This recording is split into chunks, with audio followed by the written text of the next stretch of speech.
And the Lord spoke to Moses and Aaron, "Speak to the children of Israel, and say to them, when any man has a discharge from his body, his discharge is unclean. And this shall be his uncleanness in regard to his discharge, whether his body runs with his discharge, or his body is stopped up by his discharge, it is his uncleanness. Every bed is unclean on which he who has the discharge lies, and everything on which he sits shall be unclean. And whoever touches his bed shall wash his clothes and bathe in water, and be unclean until evening. He who sits on anything on which he who has the discharge sat shall wash his clothes and bathe in water, and be unclean until evening. And he who touches the body of him who has the discharge shall wash his clothes and bathe in water, and be unclean until evening. If he who has the discharge spits on him who is clean, then he shall wash his clothes and bathe in water, and be unclean until evening.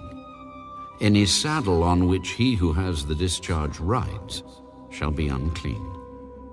Whoever touches anything that was under him shall be unclean until evening. He who carries any of those things shall wash his clothes and bathe in water, and be unclean until evening. And whomever the one who has the discharge touches, and has not rinsed his hands in water, he shall wash his clothes and bathe in water, and be unclean until evening. The vessel of earth that he who has the discharge touches shall be broken, and every vessel of wood shall be rinsed in water. And when he who has a discharge is cleansed of his discharge, then he shall count for himself 7 days for his cleansing, wash his clothes, and bathe his body in running water. Then he shall be clean. On the 8th day he shall take for himself 2 turtle doves or 2 young pigeons, and come before the Lord to the door of the tabernacle of meeting, and give them to the priest. Then the priest shall offer them, the one as a sin offering, and the other as a burnt offering. So the priest shall make atonement for him before the Lord because of his discharge. If any man has an emission of semen, then he shall wash all his body in water and be unclean until evening. And any garment and any leather on which there is semen, it shall be washed with water, and be unclean until evening. Also, when a woman lies with a man, and there is an emission of semen, they shall bathe in water and be unclean until evening. If a woman has a discharge, and the discharge from her body is blood, she shall be set apart 7 days, and whoever touches her shall be unclean until evening. Everything that she lies on during her impurity shall be unclean. Also everything that she sits on shall be unclean. Whoever touches her bed shall wash his clothes and bathe in water, and be unclean until evening.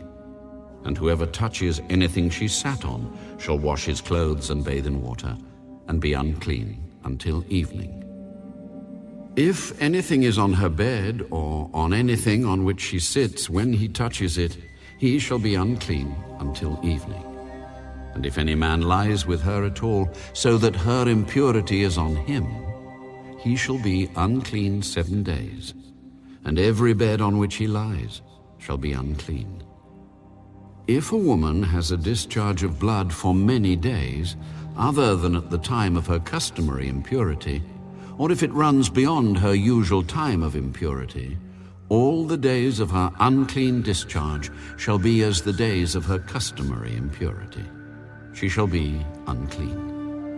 Every bed on which she lies all the days of her discharge shall be to her as the bed of her impurity, and whatever she sits on shall be unclean as the uncleanness of her impurity. Whoever touches those things shall be unclean. He shall wash his clothes and bathe in water, and be unclean until evening. But if she is cleansed of her discharge, then she shall count for herself 7 days, and after that she shall be clean. And on the 8th day she shall take for herself 2 turtle doves or 2 young pigeons, and bring them to the priest to the door of the tabernacle of meeting. Then the priest shall offer the one as a sin offering and the other as a burnt offering. And the priest shall make atonement for her before the Lord for the discharge of her uncleanness. Thus you shall separate the children of Israel from their uncleanness, lest they die in their uncleanness when they defile my tabernacle that is among them. This is the law for one who has a discharge, and for him who emits semen and is unclean thereby, and for her who is indisposed because of her customary impurity, and for one who has a discharge, either man or woman, and for him who lies with her, who is unclean.